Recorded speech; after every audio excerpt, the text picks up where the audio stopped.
Hello everyone, welcome to commerce Adda 24/7। My name is Aman Mehta और एक नया चैप्टर आप लोगों के लिए लेकर आया हूं। तो आज हम पढ़ेंगे अकाउंटिंग रेशियोज का पार्ट 1 और बहुत ही अच्छे से चीजें समझेंगे, क्योंकि ये चैप्टर बहुत ज्यादा परेशान करता है स्टूडेंट को। और पता नहीं क्यों स्टूडेंट कहते हैं सर इसके फॉर्मूले याद नहीं होते, लेकिन मैं कहता हूँ फॉर्मूले याद क्यों करने हैं जब आप यूं याद कर सकते हैं। तो चलिए आज की क्लास शुरू करते हैं। आज हम थोड़ा सा थियोरी पोर्शन पढ़ेंगे और हम पढ़ेंगे liquidity ratios and solvency ratios और थोड़े से क्वेश्चंस भी साथ साथ करेंगे और उसके बाद ही सेशन एंड होगा और बाकी पोर्शन आपको पार्ट वाइज मिलते रहेंगे। तो ये पूरी वीडियो अच्छे से जरूर देखिए, आपकी प्रॉब्लम का सॉल्यूशन यही मिलने वाला है।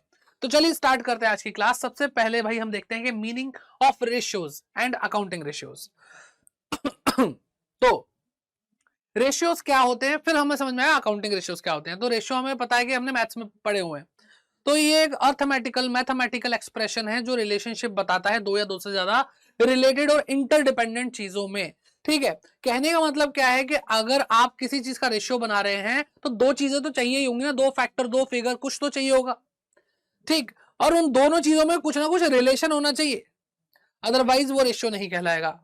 और ये न्यूमेरिकल होता है, अर्थमेटिकल होता है, ये इस तरह का एक एक्सप्रेशन है जो रिलेशनशिप बताता है दो फैक्ट के बीच में। अब अगर हम इसको यही अकाउंटिंग के पॉइंट से समझें कि भाई अकाउंटिंग के अंदर जो इंफॉर्मेशन जनरेट होती है अगर उसका इस्तेमाल करके हम रेशियोज बना दे, दो interdependent inter related accounting information financial information, अगर उससे हम रेशियो बनाए तो वो अकाउंटिंग रेशियो हो जाएगा, सिंपल। ठीक है, तो ये सारी चीजें आपको यहाँ पे पीछे भी दिख रही होंगी, आराम से आप इसको पढ़ सकते हो। चीजें जो मैंने आपको बताई है वही है। ठीक, अब आगे बढ़ते हैं और देखते हैं रेशियो एनालिसिस। तो इससे पहले हमने एक चैप्टर पढ़ा है जिसको हम बोलते हैं फाइनेंशियल स्टेटमेंट एनालिसिस। तो वहां पर आपको 4 टूल्स बताए गए थे, उनमें से 2 टूल्स हमने उसी चैप्टर में पढ़ लिए थे और बाकी के 2 टूल्स रेशियो एनालिसिस था और कैश फ्लो स्टेटमेंट था। तो रेशियो एनालिसिस ये पूरा डेडिकेटेड चैप्टर उसके नाम है। तो रेशियो एनालिसिस क्या होता है, चलिए इस बात को भी समझते हैं। तो अकाउंटिंग रेशियोज से हम जो रेशियोज पढ़ते हैं उससे हम पूरी बिजनेस का अकाउंटिंग पॉइंट ऑफ व्यू से रेशियो से एनालिसिस कर पाते हैं। तो इट इज अ टेक्निक। ये क्या है बेटा, एक टेक्निक है। क्या है ये? एक टेक्निक है which involves analysing the financial statement. हम क्या एनालाइज कर रहे हैं? फाइनेंशियल स्टेटमेंट एनालाइज कर रहे हैं बाय कैलकुलेटिंग वेरियस रेशियोज।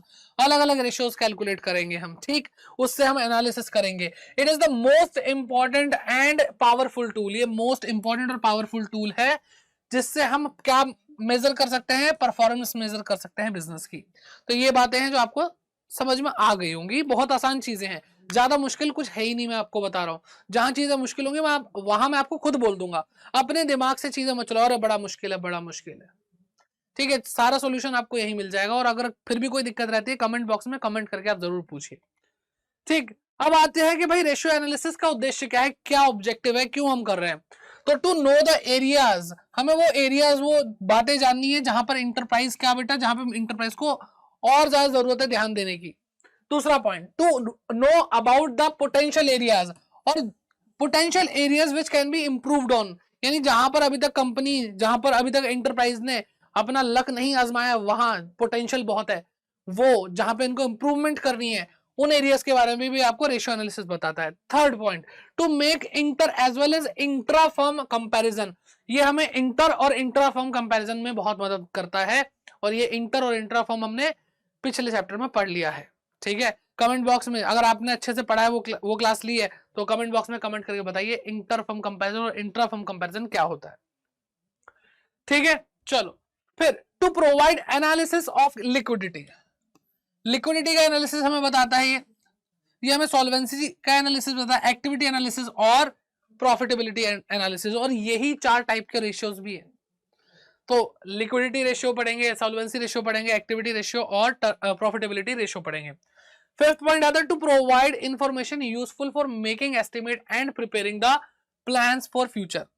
अब जब हम क्या करते हैं भाई, इस इंफॉर्मेशन को यूज करते हैं, इससे हम एस्टिमेट लगाते हैं, प्रिपेयर करते हैं फ्यूचर के प्लान्स को। ठीक है, इससे हमें अनुमान लग जाता है कि भाई फ्यूचर अगर अभी ऐसा चल रहा है तो आगे कैसा चलेगा। ठीक, तो ये सारी चीजें हैं। तो क्लासिफिकेशन जैसा मैंने आपको पहले ही बता दिया, liquidity ratio, solvency ratio, activity ratio और प्रॉफिटेबिलिटी रेशियो, 4 तरह की कैटेगरी है। इस चैप्टर को हम 3 पार्ट में करेंगे। आज पहला पार्ट है जिसके अंदर हम लिक्विडिटी रेशियो पढ़ेंगे, सॉल्वेंसी रेशियो पढ़ेंगे, फिर सेकंड पार्ट में हम थर्ड पॉइंट यानी आपका एक्टिविटी रेशियो सारे कवर कर लेंगे क्वेश्चंस के साथ, क्वेश्चन प्रैक्टिस भी होगी। और प्रॉफिटेबिलिटी रेशियोज भी हम देखेंगे। ठीक है, तो भाई कई बच्चे वीडियो देखने के बाद बोलते हैं इसका नेक्स्ट पार्ट कब आएगा, तो भाई आ चुका होता है, बस आपने ध्यान नहीं दिया होता। तो लाइन से पढ़ते हुए चले जाओ, और इस चैप्टर को अगर आपको वन शॉट में खत्म करना है, सारे रेशियोज आपको दिमाग में आ जाएंगे। 60 मिनट की वीडियो के अंदर सारे के सारे रेशियोज हमने कवर कर रखे हैं, लेकिन वो सुपर फास्ट और अच्छे से क्या कहते हैं, हमने क्या कहते हैं याद करने के पर्पज से वो वीडियो बनाई है। ठीक है, तो आई बटन में उसका लिंक मिल जाएगा, अदरवाइज अभी आप इस हमारे साथ करेंगे तो आपको यहाँ पे प्रैक्टिस भी करने को मिल रही है। तो चलिए स्टार्ट करते हैं लिक्विडिटी रेशियो, जो कि सबसे आसान रेशियोज में से एक है। अब पॉइंट आता है कि लिक्विडिटी का मतलब क्या होता है। तो भाई देखो, लिक्विडिटी का मतलब होता है कि किसी भी चीज को लिक्विड में कन्वर्ट कर देना। नहीं, यहाँ पे लिक्विड का मतलब है कैश में कन्वर्ट कर देना। तो कोई भी चीज जितनी जल्दी कैश में कन्वर्ट हो जाती है बिजनेस में, उसको हम उतना ही लिक्विड मानते हैं। ठीक है, तो लिक्विडिटी से अब क्या मतलब दिमाग में आना चाहिए, कन्वर्जन। ठीक है, किसी भी चीज का कन्वर्जन कैश में फटाफट से। ठीक, फटाफट से। तो बेसिकली ये जो हम पढ़ रहे हैं शॉर्ट टर्म सॉल्वेंसी ही है। लिक्विडिटी का मतलब हमने कैश में कन्वर्ट होना बताया। इसका मतलब क्या है कि भाई अगर हम शॉर्ट टर्म में अपनी लाइबिलिटीज को अपनी शॉर्ट टर्म के असेट से यानी करंट असेट से चुका सकते हैं, हम इतने कैपेबल हैं, तो वो हमें लिक्विडिटी रेशियो बताता है कि हम कितने कैपेबल हैं। और अपनी असेट से लाइबिलिटी को चुकाना ही सॉल्वेंसी कहलाता है, सॉल्वेंट पोजीशन, है ना। तो लिखा क्या है देखो, liquidity ratio shows the ability, ये हमें क्या शो कर रहा है बेटा, एबिलिटी शो कर रहा है इंटरप्राइज की to meet its short term financial obligation, जो उसके ऊपर वित्तीय जो ऑब्लिगेशंस है, दायित्व है, उधारी है, उसको चुकाने की बात कर रहे हैं कि हमारे अंदर कितना दम है कि हम इसको चुका सकते हैं या नहीं चुका सकते। तो इसके जो मोस्ट इंपॉर्टेंट जो रेशियोज है वो दो ही है, एक है करंट रेशियो और एक है लिक्विडिटी रेशियो। लिक्विडिटी नहीं बोलना चाहिए, लिक्विड रेशियो है। क्या है भाई, लिक्विड रेशियो। चलो, तो सबसे पहले बात करते हैं करंट रेशियो, जिसको हम वर्किंग कैपिटल रेशियो भी बोलते हैं। क्यों? क्योंकि वर्किंग कैपिटल जो होती है वो बेटा current asset minus current liability होती है। तो यहाँ पे भी करंट असेट और करंट लायबिलिटी इन्वॉल्व है इस रेशियो में, तो इसलिए शायद हम इसको वर्किंग कैपिटल रेशियो भी बोल रहे हैं। तो क्या है भाई, current ratio is equal to current asset upon में करंट लायबिलिटी। अभी बहुत आसान है भाई, देखो करंट असेट करंट लायबिलिटी समझना कि आपने अगर बैलेंस शीट अभी इससे पहले वाले चैप्टर में देख लिया तो आपको पता होगा असेट साइड के अंदर दो मेन हेड होते हैं, एक होता है नॉन करंट असेट, एक होता है करंट असेट। तो नॉन करंट असेट के अलावा जो बाकी आपका बचा वो है करंट असेट। तो टोटल असेट में से जब आप नॉन करंट असेट घटा दोगे तो क्या आएगा आपके पास, करंट असेट्स आ जाएगा। ठीक है, फिर बात करते हैं करंट लायबिलिटी की। तो करंट लायबिलिटी यानी वो लायबिलिटी जो 12 महीने के अंदर अंदर पेएबल है। तो इसमें से नॉन करंट लायबिलिटी और शेयर होल्डर फंड को अगर हम टोटल लायबिलिटी से माइनस कर देते हैं तो आपको करंट लायबिलिटी मिल जाती है। ठीक है, अब इसका क्वेश्चन करेंगे, आपको अच्छे समझ आए, लेकिन क्वेश्चन हम एंड में करने वाले हैं। अभी हमारा ध्यान होना चाहिए कि हम जो फॉर्मूला है वो क्या है, कैसे याद रखा जाएगा और उसके अंदर क्या क्या चीजें डालनी है हमें।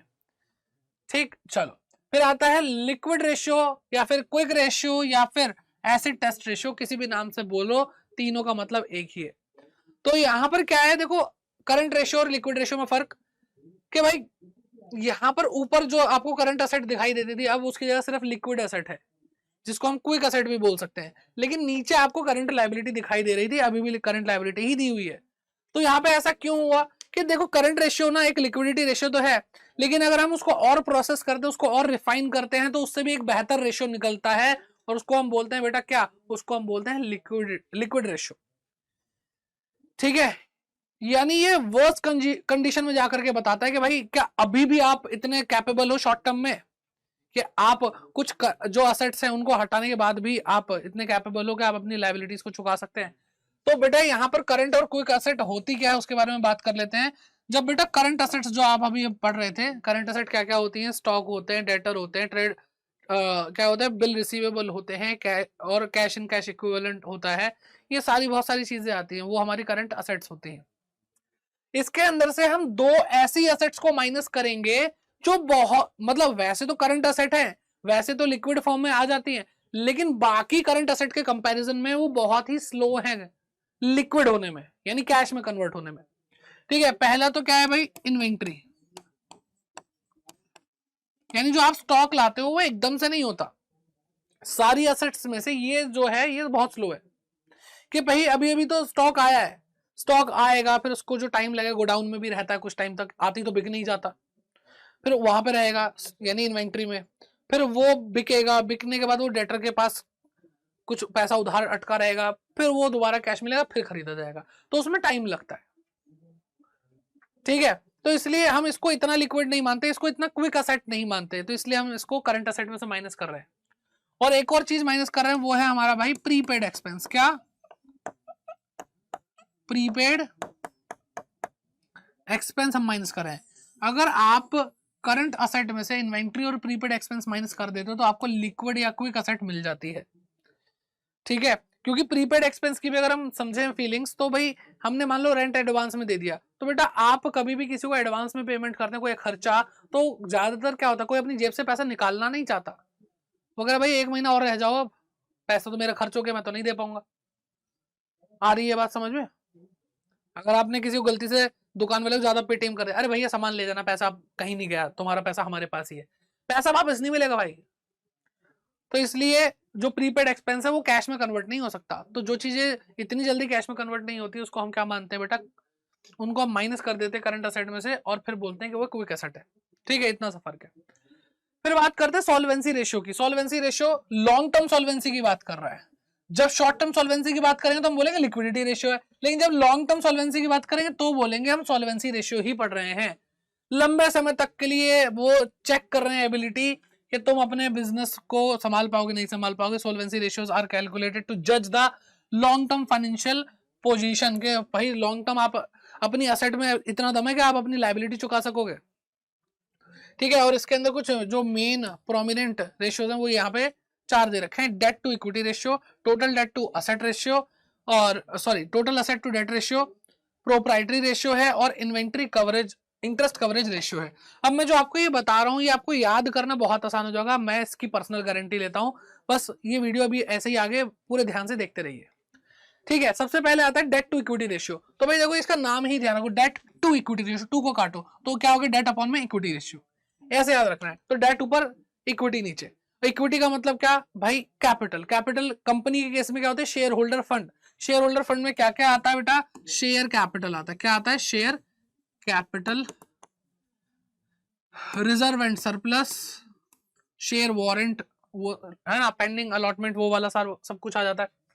ये सारी डेट का क्या आता है, डेट का मतलब होता है लॉन्ग टर्म डेट। और लॉन्ग टर्म डेट में 2 चीजें आती हैं बेटा, LTB और LTP, ये दोनों को जोड़ दो बेटा, ये होते हैं आपके डेट। LTB का मतलब लॉन्ग टर्म बोरोइंग, यानी जो आपने लंबे समय के लिए उधार ले रखा, चाहे आपका लॉन्ग टर्म लोन हो, डिवेंचर हो, वो सारी चीजें लॉन्ग टर्म बोरोइंग में आती हैं। फिर LTP लॉन्ग टर्म प्रोविजंस, जितने भी लॉन्ग टर्म प्रोविजन है सब जोड़ दो, तो इन दोनों चीजों को जोड़ोगे तो आपका डेट आ जाएगा। ठीक है, चलो प्रैक्टिस करेंगे भाई, प्रैक्टिस करेंगे। अभी बस फॉर्मूला याद रह पाए इतना ध्यान रखो, और जिस कोई भी चीज हम पढ़ रहे हैं उसके अंदर क्या क्या आ रहा है, इंक्लूडेड है वो ध्यान रखना चाहिए, क्या क्या एक्सक्लूडेड है वो भी ध्यान रखना चाहिए। ठीक है, फिर आते debt total asset to debt ratio. तो बेटा 2 को फिर से काटा तो टोटल असेट अपॉन में डेट आता है। ठीक है, तो टोटल असेट अपॉन में डेट, और डेट कौन सा, लॉन्ग टर्म डेट जो अभी हमने पीछे पढ़ा, यानी LTB plus LTP, long term provision और लॉन्ग टर्म बोरोइंग, ये सब। टोटल असेट का मतलब बेटा सारी असेट, इसमें तो ये आसान हो गया। किसी ने अगर बोल दिया टोटल असेट तो इसका मतलब सब कुछ, असेट साइड पूरी, यानी आपकी नॉन करंट असेट, आपकी करंट असेट, सब कुछ इसमें आने वाली है। ठीक है, तो इस तरह से आप क्या कहते हैं, इसका फॉर्मूला याद रख पाएंगे। फिर आते हैं प्रोप्राइटरी रेशियो पे। इसको याद करने में थोड़ा सा बच्चों को दिक्कत आती है, अजीब सा रेशियो लगता है प्रोप्राइटरी रेशियो, क्योंकि वहां तो देखो नाम था ना, हम नाम से समझ जाते थे इसके अंदर अच्छा ये चीजें होंगी ही। प्रोप्राइटरी रेशियो जो है मैं कैसे याद करवाता हूँ, प्रोप्राइटरी वर्ड बना है प्रोप्राइटर से। प्रोप्राइटर कौन होता है बेटा, मालिक। मालिक का क्या होता है बेटा, पैसा होता है, और उसको हम क्या बोलते हैं, शेयर होल्डर फंड बोलते हैं। तो कहीं ना कहीं शेयर होल्डर फंड आएगा। ठीक है, तो आप बस ये ध्यान रखो, शेयर होल्डर फंड आता है तभी उससे क्या लाते हैं बेटा, असेट्स लाते हैं। तो ये रेशियो बनेगा प्रोप्राइटरी फंड्स, या फिर हम बोले share holder fund divided by total asset. Share holder fund मैंने आपको अभी बताया क्या होता है। शेयर होल्डर फंड का मतलब होता है share capital, reserve and surplus, और जो भी शेयर होल्डर फंड के अंदर बाकी आइटम्स मेन आती है। टोटल असेट का मतलब मैंने आपको बताया नॉन करंट असेट और करंट असेट, सब कुछ इसके अंदर आ गया। ठीक, चलो ये भी क्लियर है। लास्ट रेशियो, इसके बाद प्रैक्टिस करना शुरू कर देंगे भाई, इसके बाद सीधे क्वेश्चन उठाएंगे और करना शुरू कर देंगे। Interest coverage ratio. अब बेटा देखो किसी भी चीज को कवर करना होता है, किसी भी चीज को कवर करना होता है, मैं कुछ इंतजाम कर रहा हूं आपके लिए। जैसे मान लो मेरे पास ये डिवाइस है, इसको मुझे कवर करना है, तो कवर कैसे करते हैं, इसके ऊपर कुछ रख देते हैं, कागज है, मैंने इसको ढक दिया, कवर कर दिया ना। तो जब आपसे बोले इंटरेस्ट कवरेज रेशियो, तो बेटा कवर किसको कर रहे हैं? इंटरेस्ट को कर रहे हैं, तो इंटरेस्ट नीचे आएगा, इस तरीके से याद रख सकते हो, ठीक है। और इंटरेस्ट किस पे होता है बेटा? लॉन्ग टर्म डेट पे होता है। या आपने कोई बैंक से लोन ले लिया लंबे समय के लिए, या फिर आपने डिबेंचर इशू कर रखे हैं तो उस पे इंटरेस्ट जा रहा होगा। तो ये सारी चीजें लॉन्ग टर्म डेट होती हैं और इन पे इंटरेस्ट तो जाता ही है, तो उसी के इंटरेस्ट की बात कर रहे हैं। तो जितना भी लोन हो, डिबेंचर्स हो और उन पर जितना भी इंटरेस्ट जा रहा है उनकी बात हो रही है, उस इंटरेस्ट के अमाउंट को हम नीचे लिख देंगे, ठीक है। ऊपर क्या लिखेंगे? ऊपर लिखेंगे कि भाई ये जो इंटरेस्ट है ये कहां से कवर हो रहा है? ये प्रॉफिट में से कवर हो रहा है। कौन सा प्रॉफिट? जिसके अंदर से अभी तक इंटरेस्ट माइनस नहीं हुआ है। इंटरेस्ट एक एक्सपेंस अभी तक माइनस नहीं हुआ, इसका मतलब उस पर टैक्स भी नहीं लगा होगा। तो वो कौन सा profit? Profit before interest and taxes लेंगे बेटा, जिसको आप प्यार से क्या बोलते हो? PBIT। क्या बोलते हो बेटा? PBIT बोलते हो। इसके लिए कुछ हमें और फाइनेंशियल मैनेजमेंट में अगर हम बिजनेस स्टडीज की भी बात करें तो वहां पे भी हमें बहुत कुछ सिखाया जाता है। तो मैं एक बार वो भी दिखा देता हूं आपको कि भाई आपको सेल्स दी जाती है, सेल्स में से आपको वेरिएबल कॉस्ट माइनस करनी होती है, उसके बाद कंट्रीब्यूशन आ जाता है, ठीक है। खैर आपको इतना डिटेल में परेशान नहीं होना पड़ेगा। फिर इसमें से फिक्स कॉस्ट माइनस होती है, फिक्स्ड कॉस्ट माइनस हो जाती है। फिर इसके बाद बेटा आता है PBIT यानी profit before interest and taxes, यानी ये वाला जो हमें चाहिए, ठीक है। आपसे ये सारी चीजें नहीं करवाएंगे, आपसे उल्टा करवाएंगे, कहेंगे भाई इसमें इंटरेस्ट माइनस है। इंटरेस्ट माइनस तो क्या हो गया बेटा? Profit before tax. इंटरेस्ट तो जा चुका है ना, प्रॉफिट बिफोर टैक्स में से आप टैक्स माइनस करवा देंगे। टैक्स माइनस हो गया तो बेटा क्या आ जाएगा? क्या आ जाएगा? PAT प्रॉफिट आफ्टर टैक्स, ठीक है। इसमें से प्रेफरेंस डिविडेंड जाता है, फिर इसमें से इक्विटी शेयर होल्डर के लिए डिविडेंड जाता है, फिर कहानी खत्म होती है। फिलहाल आपको क्या दिया होगा? या तो प्रॉफिट आफ्टर टैक्स दिया होगा या आपको PBT दिया होगा, ऐसा कुछ देंगे और आपको बोलेंगे इसमें कन्वर्ट करो। क्वेश्चन आएगा, करा देंगे, टेंशन मत लो, बिल्कुल टेंशन मत लो, ठीक है। तो आपको बस ये समझ में आ गया कि भाई जो भी हमारे डिवेंचर पे या फिर लॉन्ग टर्म लोन पे या और कोई अगर हमारा लॉन्ग टर्म डेट है उस पे अगर इंटरेस्ट जा रहा है, वो इंटरेस्ट बेटा हमें यहां लिखना है। और ये मैंने आपको कहानी पूरी समझाई दी है। ऐसा प्रॉफिट जिसमें इंटरेस्ट माइनस ना हुआ हो, जिसमें टैक्स माइनस ना हुआ हो। अगर इन केस आपको क्वेश्चन के अंदर कुछ ऐसा प्रॉफिट दे देते जिसमें से इंटरेस्ट माइनस है, टैक्स माइनस है, तो उसको रिवर्स कर दो, माइनस है तो प्लस करके दिखा दो, तो आपको वो वाला प्रॉफिट मिल जाएगा जिसके अंदर से इंटरेस्ट निकाला जाएगा, ठीक है। क्योंकि इंटरेस्ट को कवर कौन करेगा? वो प्रॉफिट जिसके अंदर से अभी तक इंटरेस्ट निकला ही नहीं है। निकल जाएगा तो फिर तो वो तो कवर हो ही चुका है ना। आ रही है बात समझ? कॉमन सेंस है। तो अब आपके सामने क्वेश्चन आ चुका है। इस क्वेश्चन को भाई मैं चाहूंगा कि देखो, आप वीडियो को पॉज करके पहले मुझसे पहले करके देखो, प्रैक्टिस भी हो जाएगी। कई बच्चों को पहले से आते होंगे ये क्वेश्चंस, ठीक है। तो देखो भाई, आपको यहाँ पे क्या करना है भाई? आपको कंप्यूट करना है करंट रेशियो। करंट रेशियो क्या होता है बेटा? करंट असेट अपन में करंट लायबिलिटी, ठीक है भाई। तो यहाँ पे करंट असेट और करंट लायबिलिटी में निकालने की कोशिश करता हूँ। तो आपको ट्रेड रिसीवेबल दे रखा है, प्रीपेड एक्सपेंसेस दे रखे हैं, कैश एंड कैश इक्विवेलेंट दे रखा है, मार्केटेबल सिक्योरिटीज दे रखी है, लैंड एंड बिल्डिंग बेटा हमारी फिक्स्ड असेट है, करंट असेट नहीं, इसको नहीं लेंगे, ठीक है। बिल पेबल क्रेडिटर है, डिवेंचर लॉन्ग टर्म होता है, इसको भी हटा दो। इन्वेंट्री ठीक है, ये ठीक है। तो बेटा हमें ये जो हमें दिख रहा है ये करंट असेट्स हैं सारी, ठीक है। तो करंट असेट्स क्या है बेटा? ये इनका टोटल क्या होगा? 50-50 1,40,000 क्या हो गया बेटा? 3,20,000 हो गया। कुछ मिस तो नहीं कर रहा मैं? Bill payable, sundry creditor, debenture, अच्छा इन्वेंट्री भी है। इन्वेंट्री बेटा ये भी करंट असेट है, ये भी यहीं जोड़ दो, ये भी यहीं जोड़ दो। तो क्या है बेटा? 80,000। ध्यान से देखो, तो क्या हो गया बेटा? 50-50 1,00,000, 1,00,000 और 80, 1,80,000, 1,80,000 में 1,80,000 और जोड़ो, 360 में 40 जोड़ो तो बेटा 4 लाख रुपए आपकी क्या आ रही है? 4 लाख रुपए आपकी करंट असेट आ रही है। 4 लाख रुपए करंट असेट आ रही है, ठीक है। 4 लाख आपकी करंट असेट आ रही है। अब आपकी जो करंट लायबिलिटी है वो है बिल पेबल और क्रेडिटर और एक्सपेंस पेबल है। तो 20,000, 1,00,000, 1,20 में 80 जोड़ दो तो बेटा 2 लाख रुपए। 2 लाख रुपए आपकी क्या है बेटा? करंट लायबिलिटी है। तो करंट असेट अपॉन में current liability, current ratio is equal to current asset upon में करंट लायबिलिटी। तो क्या निकाला बेटा? 4 लाख रुपए डिवाइडेड बाय 2 लाख रुपए, और आपका करंट रेशियो क्या आ रहा है बेटा? 2:1 आ रहा है, ठीक है। एक तो हमारा ये काम हो गया। फिर इसके बाद अगला क्वेश्चन आता है, इसमें हमें क्या करवा रहे हैं भाई? ये कह रहे हैं कि रेशियो ऑफ करंट असेट जो कि इतना है टू करंट लायबिलिटी जो कि इतनी है आ रहा है 2.5:1। तो इन्होंने करंट रेशियो दे दिया भाई, करंट रेशियो हमें दे दिया 2.5/1। ओके, और इन्होंने हमें ये भी बता दिया करंट एसेट है कितनी, करंट लायबिलिटी है कितनी।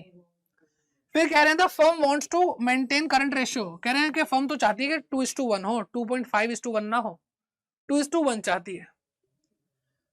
ठीक है, bye purchasing goods on credit, अगर भाई गुड्स हम क्रेडिट पे खरीदते हैं, यानी हम सामान खरीद रहे हैं, उधार खरीद रहे हैं, तो ऐसा करने से इनका जो रेशियो है वो क्या हो जाएगा बेटा, 2:1 हो जाएगा, ये मानते हैं। तो कह रहे compute amount of goods that should be purchased on credit, तो हमें उन गुड्स का अमाउंट बताना है कि जितना हमें खरीद लेना चाहिए, ताकि जो आपका रेशियो वो 2:1 हो जाए। समझ में आ रही है बात? अब बेटा ध्यान से सुनना, बड़ा मजेदार क्वेश्चन लगा मुझे तो ये। ठीक है, क्वेश्चन मजेदार है, बहुत मजेदार है। कहने का मतलब क्या है कि देखो, अगर आप गुड्स क्रेडिट पे खरीदोगे तो आपकी करंट असेट भी बढ़ेगी, क्योंकि स्टॉक आपका करंट असेट है, और आप उधार खरीद रहे हो तो बेटा आपके क्रेडिटर यानी अपनी करंट लायबिलिटी भी बढ़ेगी, दोनों ही बढ़ जाएंगे। तो ऑलरेडी कितना है बेटा, ऑलरेडी है 8,75,000 हमारी करंट असेट है, इसमें मान लो एक्स अमाउंट जो है वो बढ़ रहा है, किसका, वो बढ़ रहा है बेटा स्टॉक का। ठीक है, और अगर हम बात करते हैं बेटा अपॉन में क्या रखें, करंट लायबिलिटी 3,50,000,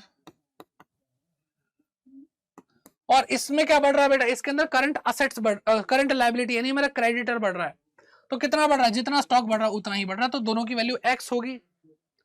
ठीक है, और ऐसा करने पे बेटा जो आपका रेशियो बनेगा वो बनेगा 2/1, 2:1। ठीक है, अब आप काम कर पाओगे आराम से।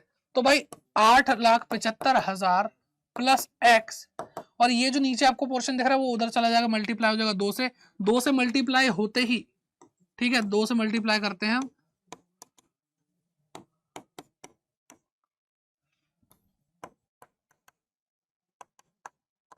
तो बेटा 3.5 लाख गुणा 2, 7 लाख रुपए हो गया, 7 लाख हो गया, और ये हो गया 2x।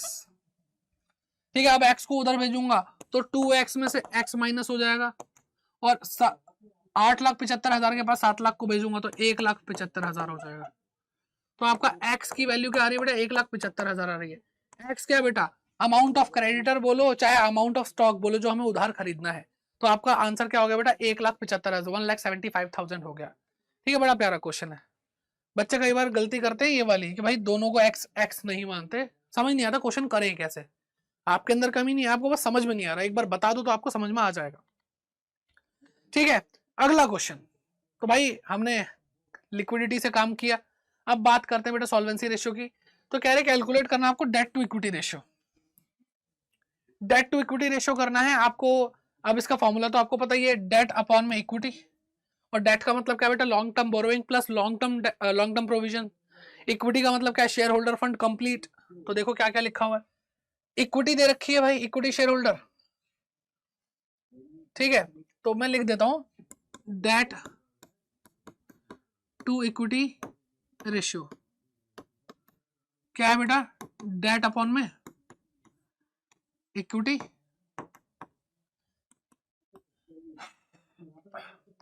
तो बेटा इक्विटी कह रहे हैं 10,000, इक्विटी शेयर है 10 रुपए का, एक है नहीं 1 लाख रुपए, तो एक तो ये पार्ट होगा बेटा इक्विटी का, इक्विटी नीचे लिखा लिखो 1 लाख रुपए। फिर हमारे पास 9% प्रेफरेंस शेयर है बेटा, ये भी तो शेयर कैपिटल है 50,000 रुपए की। ठीक है, तो 50,000 रुपए और आ गया हमारे शेयर होल्डर फंड में। फिर जनरल रिजर्व दे रखा बेटा, ये रिजर्व एंड सरप्लस का पार्ट होता है 45,000, ये भी ऐड होगा। ठीक है भाई, तो तीनों हो गए। फिर सरप्लस दे रखा है आपको, मतलब एसपीएल का बैलेंस, प्रॉफिट एंड लॉस का आपका बैलेंस 20,000 रुपए का प्रॉफिट है बेटा, ये भी रिजर्व एंड सरप्लस का पार्ट है, ये भी ऐड होगा 20,000 रुपए।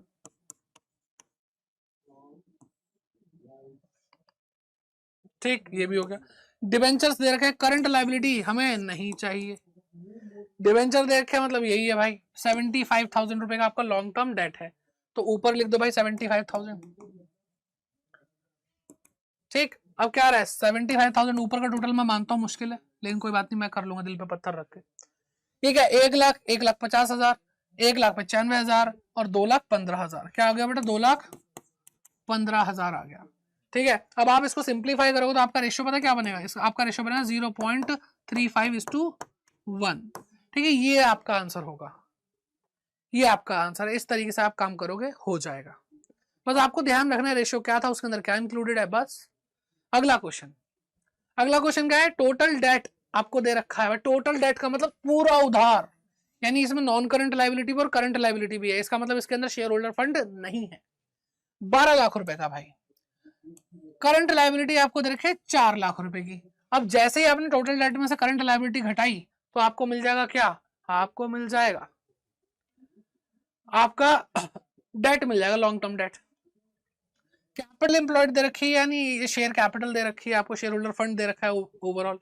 कह रहे हैं आपको बताना है total asset to debt ratio, total asset to debt ratio. तो भाई ये तो आसान है, इसका क्या होगा, टोटल असेट अपॉन में डेट आ जाएगा भाई। डेट कैसे निकालोगे भाई, डेट निकलेगा भाई 12 लाख में से 4 लाख माइनस करके। टोटल डेट का मतलब क्या है, इसमें लॉन्ग टर्म भी है शॉर्ट टर्म भी है, मतलब करंट भी और नॉन करंट भी है। तो इसमें से मुझे तो लॉन्ग टर्म चाहिए ना, नॉन करंट चाहिए। जैसे ही मैं करंट लायबिलिटीज घटाऊंगा तो मेरे को आज मिल जाएगा। तो क्या होगा भाई, 12 में से 4 गए, 8 लाख रुपए हो गया, 8 लाख हो गया। अब मैं टोटल असेट की बात कर रहा हूं। अब टोटल असेट कितना होगा भाई, टोटल डेट मैंने आपको बोला, टोटल डेट का मतलब क्या है, टोटल डेट का मतलब है इसी के अंदर आपकी नॉन करंट लायबिलिटी भी है और इसी के अंदर आपकी करंट लायबिलिटी भी है। ठीक है, यानी अगर आप बैलेंस शीट के अंदर लायबिलिटी साइड पे, इक्विटी एंड लायबिलिटी साइड पे देखोगे तो 3 में से 2 चीजें तो यही हैं। अब शेयर होल्डर फंड भी चाहिए, तो वो यहाँ पे लिखा तो है कैपिटल एम्प्लॉयड, तो इसके अंदर कैपिटल एम्प्लॉयड भी अगर मैं ऐड कर दूंगा तो बेटा ये क्या आ जाएगा, ये आ जाएगा total of equity and liability side. और ये टोटल बेटा इक्वल होता है किसके, टोटल ऑफ असेट्स। तो अगर मैं भाई कैपिटल एम्प्लॉयड और टोटल डेट को जोड़ देता हूं तो मुझे टोटल असेट मिल जाएंगी जो कि मुझे चाहिए। तो बेटा 12 लाख और 12 लाख 24 लाख होता है, 24 लाख होता है। 5 जीरो से 5 जीरो कैंसिल हो गई बेटा, 3:1 का रेशियो आ रहा है। ठीक है, इस तरह से थोड़ा बहुत घुमा देते हैं इससे भाई। ये मैंने बहुत ऑन एन एवरेज क्वेश्चन लिए हैं, इसकी प्रैक्टिस आप आगे चाहते हैं तो कमेंट बॉक्स में कमेंट करके जरूर बताइएगा, क्योंकि और भी बहुत बढ़िया और अच्छे लेवल के क्वेश्चंस आते हैं। ठीक, और ये भी आते हैं, ऐसी बात नहीं है ये क्वेश्चंस आपको पेपर में देखने को नहीं मिलेंगे, ऐसे भी आते हैं, इससे टफ भी आ सकते हैं। ठीक है, लेकिन इतने तो आपको देखने को मिल जाते हैं आराम से। तो आई होप आप लोगों ने ये सेशन एंजॉय किया होगा और आप ऐसे ही पढ़ते रहेंगे। और प्रैक्टिस के लिए, अगर आप सीयूटी के लिए प्रिपेयर कर रहे हैं और प्रैक्टिस के लिए बेटा आप मॉक टेस्ट ले सकते हैं। और जब आप मॉक टेस्ट लेंगे तो आपको क्या करना है, अड्डा 24/7 ऐप डाउनलोड करना है और आपको कोड यूज करना है Y550 यूज करना है। और अगर आप अपनी पढ़ाई को और बेहतर तरीके से चाहते हैं तो आप क्या कर सकते हैं, हमारे साथ जुड़ सकते हैं। कहाँ पे जुड़ सकते हैं बेटा, समर्थ 2.0 जो हमारा फ्रेश बैच आया है, और उसके लिए भी आपको कोड क्या लगाना है बेटा, Y550 लगाना है, जो आपको देगा मैक्सिमम डिस्काउंट। ठीक, अगर आपको भाई ये सेशन अच्छा लगा है तो आपको इस सेशन के लिए प्यार तो दिखाना पड़ेगा ना। और कैसे दिखाओगे, लाइक करके दिखाओगे, शेयर करके दिखाओगे और कमेंट करके बताओगे ये क्लास आपको कैसी लग रही है, इसका फीडबैक क्या है। और अगर आप इस क्लास में नए हैं, इस चैनल पे नए हैं, तो अभी सब्सक्राइब कर लीजिए, क्योंकि और भी सेशन आने वाले हैं। ठीक है, बाकी अपनी डिमांड्स भी, अपनी प्रॉब्लम्स भी आप कमेंट बॉक्स में लिख सकते हैं, तो उसके हिसाब से आपको यहाँ पे जो चीजें हैं डिलीवर करते रहेंगे। और बाकी एक चीज मैं आपको और बता दूं, आपको अगर अपनी क्लास 12th का सिलेबस पूरा अभी करना है तो आप क्या करेंगे भाई, हमारे इसी चैनल पे कॉमर्स अड्डा 24/7 चैनल पे जाइए। ठीक है, यूट्यूब पे जाना है आपको और सर्च कर, मतलब ऑब्वियसली सर्च करना कॉमर्स अड्डा। वैसे सब्सक्राइब करके रखोगे तो आपको सारी नोटिफिकेशन मिल जाएंगी, कॉमर्स अड्डा 24/7। और जैसे ही आपने सर्च किया, ये आपका चैनल, प्यारा चैनल आ गया है। ओके, अब यहाँ पे आप क्या करोगे भाई, ठीक है, अब आप क्या करोगे, यहाँ पे प्लेलिस्ट पे जाओगे, आपको पूरा सिलेबस मिल रहा है बेटा क्लास 12th का। ठीक है, पूरा सिलेबस, आपको परेशान होने की जरूरत ही नहीं है। देखो यहाँ पे लिखा है class 12 board exam 2024 one shot. तो एक वीडियो में एक चैप्टर कंप्लीट हो जाएगा, सारे का सारा कोर्स कंप्लीट हुआ पड़ा है पूरा। अगर आप अभी सोचते हैं कि भाई हम कहाँ से पढ़ाई करें, हमारे पास तो कोई, हमारी कोई हेल्प ही नहीं कर रहा, कोई कुछ नहीं कर रहा, तो बेटा कौन नहीं कर रहा, हेल्प आपकी हो चुकी है, बस आप ध्यान नहीं दे रहे हैं। ठीक है, एक एक चैप्टर अच्छे से हो चुका है। ठीक है, तो यहाँ पे आप जो भी पढ़ेंगे आपको अच्छे से समझ में आएगा। कोई भी दिक्कत परेशानी कमेंट बॉक्स में, मैं फिर से बोल रहा हूँ, कमेंट करके जरूर जाइएगा। और बस ऐसे ही पढ़ते रहिए। अभी इससे जस्ट अगले जो पार्ट्स आने वाले हैं, जो इससे अगले पार्ट्स आने वाले पार्ट 2, जिसके अंदर हम पढ़ने वाले हैं क्या पढ़ने वाले हैं बेटा, टर्नओवर रेशियो, एक्टिविटी रेशियोज, और साथ ही साथ हम क्या पढ़ेंगे बेटा, इसके अगले थर्ड पार्ट के अंदर, लास्ट पार्ट के अंदर हम पढ़ेंगे प्रॉफिटेबिलिटी रेशियोज। तो उसकी प्रैक्टिस भी होगी, सब कुछ होगा। तो बस ऐसे ही जुड़े रहिए। अगले ही दिन आपको, आज अगर ये सेशन देख रहे हो तो अगले दिन आपको इसका पार्ट 2 और उससे अगले दिन आपको पार्ट 3 मिल जाएगा। तो जुड़े रहिए, पढ़ते रहिए, और मिलते हैं आपसे नेक्स्ट क्लास में। तब तक के लिए bye bye, take care and keep growing. Hello everyone, welcome to commerce Adda 24/7। My name is Aman Mehta, और चलिए स्टार्ट करते हैं आज की एक और क्लास, जिसके अंदर हम पढ़ने वाले हैं अकाउंटिंग रेशियोज। इससे पहले एक वीडियो आ चुकी है आप लोगों के पास, उसमें हमने पढ़ा था इसका बेसिक, साथ साथ हमने पढ़ा था कि लिक्विडिटी रेशियोज क्या होते हैं, सॉल्वेंसी रेशियोज क्या होते हैं, और उसके क्वेश्चंस की प्रैक्टिस की थी। तो ये है पार्ट 2, जिसके अंदर हम पढ़ने वाले हैं टर्नओवर रेशियोज, जिसको हम एक्टिविटी रेशियोज भी बोलते हैं, परफॉर्मेंस रेशियो भी बोलते हैं। तो चलिए स्टार्ट करते हैं, और एंड में इसकी प्रैक्टिस भी करेंगे। तो एंड तक इस वीडियो को जरूर देखिए और एंजॉय कीजिए। और अगर आपने पहला पार्ट नहीं देखा तो जाकर के जरूर देखिए। आई बटन में आपको प्लेलिस्ट का लिंक मिल जाएगा, जिसके अंदर सारे वन शॉट्स कवर है, पूरा सिलेबस कवर है क्लास 12 का, तो उसको भी चेक करिए। तो चलिए क्लास को स्टार्ट करते हैं, और सबसे पहले पढ़ते हैं एक्टिविटी, परफॉर्मेंस, टर्नओवर रेशियो क्या होते हैं।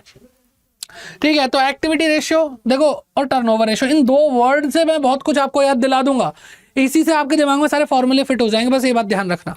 ठीक, चलो जी।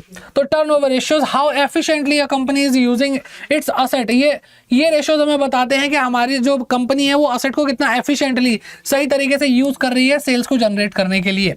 ठीक है, the ratio in this category are. तो यहाँ पे आपको ये 6 रेशियोज पढ़ने होते हैं, जिसको हम एक एक करके पढ़ेंगे, और आपको याद करने की जरूरत नहीं पड़ेगी, फिर भी आपको ये याद हो जाएंगे। ऐसी ट्रिक्स आपको आज इस क्लास में मिलने वाली है।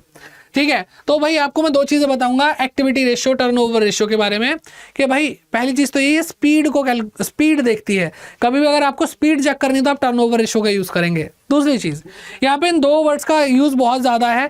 कहने का मतलब क्या है कि पहले मैं आपको बताता हूँ टर्नओवर रेशियो। टर्नओवर को हम देसी लैंग्वेज में क्या बोलते हैं, टर्न मतलब घुमा करके, ओवर मतलब ऊपर रख देना। तो जो भी हम रेशियोज पढ़ेंगे, जैसे इन्वेंट्री टर्नओवर रेशियो, तो इन्वेंट्री के ऊपर घुमा करके कुछ रखेंगे, और क्या रखेंगे, वो उससे रिलेटेड एक्टिविटी होगा। तो इसलिए हम एक्टिविटी रेशियो, टर्नओवर रेशियो को इस तरीके से समझते हैं। ठीक है, तो टर्न ओवर क्या करेंगे बेटा, जो भी रेशियो पढ़ रहे हैं उसके ऊपर कुछ लिखेंगे, और क्या लिखेंगे, उससे रिलेटेड एक्टिविटीज लिखेंगे। तो ये बात, ये बेसिक है, याद किस तरीके से किया जाए, क्या ट्रिक है इसको याद करने की, ये बेसिक ट्रिक है इसकी। ठीक है, तो आई होप आपको ये बात समझ में आ गई। कौन कौन से रेशियोज हैं, जैसे इन्वेंट्री टर्नओवर रेशियो है, ट्रेड रिसीवेबल या फिर डेटा टर्नओवर रेशियो है, ट्रेड पेबल या क्रेडिटर टर्नओवर रेशियो है, वर्किंग कैपिटल रेशियो है, फिक्स्ड असेट टर्नओवर रेशियो है, और करंट असेट टर्नओवर रेशियो है। तो सबसे पहले पढ़ना शुरू करते हैं, इन्वेंट्री टर्नओवर क्या होगा। तो इन्वेंट्री टर्नओवर, जैसा कि मैंने आपको बताया कि इन्वेंट्री नीचे आएगा और ऊपर क्या आएगा भाई, ऊपर आएगा इससे रिलेटेड एक्टिविटी। ठीक है, तो इन्वेंट्री से क्या करते हैं, इन्वेंट्री को खरीदते हैं, यानी स्टॉक को खरीदते हैं और बेच देते हैं, और बेचने से क्या होती है, सेल होती है। और अभी हमने पढ़ा कि ये हमें बताता है कि हम अपनी असेट्स को किस तरीके से यूज कर रहे हैं, और उससे कितनी हम सेल्स जनरेट कर रहे हैं। तो बेसिकली सेल्स की ही बात होगी। तो टर्न ओवर, इसको नीचे लिखो, और इसके ऊपर क्या लिखोगे भाई, इसके ऊपर लिखो इससे रिलेटेड एक्टिविटी, और वो है सेल्स। लेकिन जो इन्वेंट्री होती है वो बेटा कॉस्ट प्राइस पे शो होती है। किस पे शो होती है, कॉस्ट प्राइस पे शो होती है। तो इसलिए ऊपर जो सेल आएगी वो सेल्स भी कॉस्ट प्राइस पे ही आपको दिखानी है। और अगर सेल्स को हम कॉस्ट प्राइस पे दिखाते हैं तो इसका मतलब क्या है, उसके अंदर प्रॉफिट ऐड नहीं है। तो सेल में से अगर हम प्रॉफिट माइनस करते हैं तो क्या आता है, कॉस्ट ऑफ गुड्स सोल्ड। क्या आता है बेटा, कॉस्ट ऑफ गुड्स सोल्ड, जिसको हम क्या बोलते हैं, cost of revenue from operation, COGS। ठीक है, और ये जो जितने भी टर्नओवर रेशियो हैं वो टाइम्स में आते हैं, 2 टाइम्स, 3 टाइम्स, 2 गुना, 4 गुना, ऐसे। आ रही है बात समझ में। तो आपको भाई देखो, अगर इन्वेंट्री की बात करो तो एवरेज इन्वेंट्री लेनी है। क्यों, क्योंकि आपको साल के दौरान, साल की शुरुआत में ओपनिंग इन्वेंट्री दी होती है और क्लोजिंग इन्वेंट्री साल के एंड में दी होती है।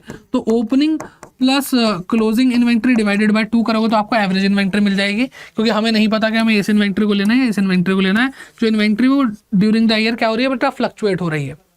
ठीक है, COGS के बारे में अगर हम बात करते हैं तो आपको ट्रेडिंग अकाउंट आता होगा। ट्रेडिंग अकाउंट क्या होता है बेटा, यहाँ पे सेल्स आती है, ठीक, यहाँ पे क्लोजिंग स्टॉक आता है, यहाँ पे ओपनिंग स्टॉक आता है, यहाँ पे परचेजेस आते हैं, यहाँ पे डायरेक्ट एक्सपेंसेस आते हैं, और यहाँ पे ग्रॉस प्रॉफिट आता है। तो भाई कुछ तरीके हैं, या तो सेल में से सीधे ग्रॉस प्रॉफिट को माइनस कर दूं मैं।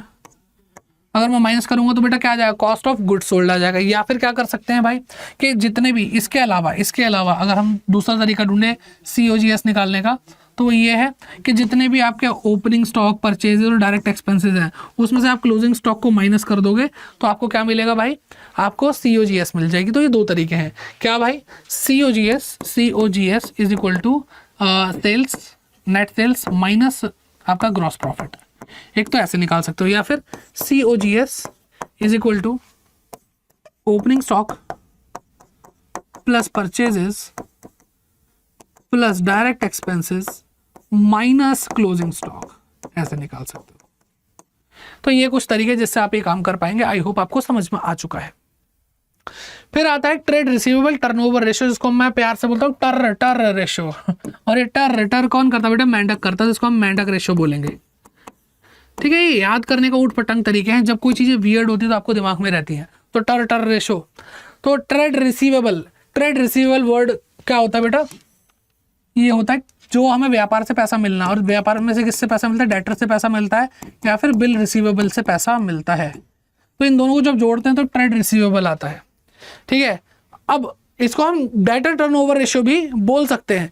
ठीक है, वहां पर सिर्फ डेटर का अमाउंट ले लेंगे, कोई दिक्कत नहीं है, और BR भी हमारे डेटर ही होते हैं। तो ये टर्नओवर रेशियो किसका है बेटा, ट्रेड रिसीवेबल। तो ट्रेड रिसीवेबल नीचे और उसके टर्नओवर यानी घुमा करके ऊपर रखेंगे, उससे रिलेटेड एक्टिविटी। तो आप मुझे एक बात बताओ, डेटर BR ये कैसे बनते हैं, ट्रेड रिसीवेबल कैसे बनते हैं, जब मैं सेल करता हूं उधार, अगर मैं आपको सामान उधार बेचूंगा तब आप मेरे बिजनेस के लिए डेटर बन पाएंगे, ट्रेड रिसीवेबल बन पाएंगे। तो इसलिए जो ट्रेड रिसीवेबल है उससे रिलेटेड एक्टिविटी सिर्फ क्रेडिट सेल है, ना कि कैश सेल्स। ठीक है, तो हम क्या लेंगे यहाँ पे बेटा, नेट क्रेडिट सेल लेंगे, जिसको हम क्या बोल सकते हैं, net credit revenue from operation. Revenue from operation का मतलब सेल्स होता है। ठीक है, तो हमने वो ऊपर लिखा। और ट्रेड रिसीवेबल जैसा कि ये एक असेट है तो इसके भी ओपनिंग और क्लोजिंग बैलेंस होते हैं, तो opening trade receivable plus closing trade receivable divided by 2, तो आपका एवरेज ट्रेड रिसीवेबल आ जाएगा। और नेट क्रेडिट सेल की बात अगर हम करें तो भाई बहुत सिंपल है, टोटल सेल्स, इसमें से माइनस कर दोगे आप कैश सेल्स, और इसमें से आप माइनस कर दोगे सेल्स रिटर्न। आ रही है बात समझ में? तो इस तरह से आपका नेट क्रेडिट सेल्स आ जाएगा, बहुत आसान है। ठीक है भाई, देखो मैं आपको समझा रहा हूँ किस तरह से आप इसको आसानी से याद रख सकते हैं। अभी एंड में क्वेश्चन भी करेंगे, आपको सारी ट्रिक्स मिल रही हैं। तो आई होप अगर आप एंजॉय करें तो भाई कमेंट बॉक्स में कमेंट करके जरूर बताइए कि आपको ये वीडियो किस तरह से हेल्प कर रही है, और इसका जेन्युइन फीडबैक आप जरूर दीजिए। कोई परेशानी है तो वो भी आप लिख सकते हैं, तो आपको उससे रिलेटेड वीडियोज मिल जाएंगी। तो जब आप ट्रेड रिसीवेबल टर्नओवर रेशियो टर रेशियो निकाल लोगे भाई, तो इससे आप डेट कलेक्शन पीरियड निकाल सकते हो। क्योंकि देखो ट्रेड रिसीवेबल की बात कर रहे हैं यानी डेटर्स की बात कर रहे हैं, तो जब वो रेशियो हमें पता चल चुका है, ठीक है, तो हम इससे ये भी निकाल सकेंगे कि भाई आप जिनको आप सामान उधार बेच रहे हो उनसे पैसा कितने टाइम में वापस आ जाता है। तो डेट मतलब जो उधार दिया है, कलेक्शन मतलब मिल रहा है, आप कलेक्ट कर रहे हो, वो उसका पीरियड। तो बहुत आसान है भाई, जो ट्रेड रिसीवेबल टर्नओवर रेशियो टर रेशियो जो है वो नीचे लिखो। अगर डेज में आपको ये पीरियड चाहिए तो 36.5 को ऊपर लिखो। ठीक है, और अगर आपको मंथ्स में ये पीरियड चाहिए तो आप 12 अपॉन में टर लिख दो, trade receivable turnover ratio. Simple सी बात है, आपको आपका आंसर मिल जाएगा। फिर बात आती है trade payable turnover ratio, short में हम इसको बोलेंगे TP टर। ठीक है, तो trade payable turnover ratio TP टर। और ये पता है, ये जो TP टर और टर ये सब क्या है, ये आपके अकाउंटिंग के नोट्स बनाने में आपकी बहुत हेल्प करेगा। आपको अगर नहीं पता, आप लंबा चौड़ा ऐसे लिख रहे हो, तो बेटा इसको शॉर्ट करना सीखो। नोट्स वही अच्छे होते हैं जो बहुत क्रिस्प होते हैं। ठीक है, अब ट्रेड पेबल कौन होता है, जिनको पैसा पे करना है यानी क्रेडिटर। हमें किसको पैसा पे करना है, क्रेडिटर को या फिर बिल पेबल को। तो इन दोनों को मैं जोड़ता हूं तो ट्रेड पेबल आता है। और इससे रिलेटेड टर्नओवर रेशियो पढ़ रहे हैं तो बेटा ट्रेड पेबल नीचे और इसका टर्नओवर कर दो क्या, रिलेटेड एक्टिविटी। इसके ऊपर क्या लिख दो बेटा, इससे रिलेटेड एक्टिविटी। तो क्रेडिटर कैसे बनते हैं, क्रेडिटर का जन्म तब होता है जब मैं क्रेडिट परचेज करता हूँ, कोई सामान उधार में खरीदता हूँ। ठीक है, कोई सामान मैं उधार में खरीदता हूँ, तो यहाँ पे मुझे क्या चाहिए बेटा, credit purchase, net credit purchase. जहाँ पे भी नेट लग जाता है तो इसका मतलब क्या, उसके अंदर से उससे रिलेटेड रिटर्न्स को माइनस किया जा रहा है। तो परचेज रिटर्न इसमें से माइनस हो चुका है।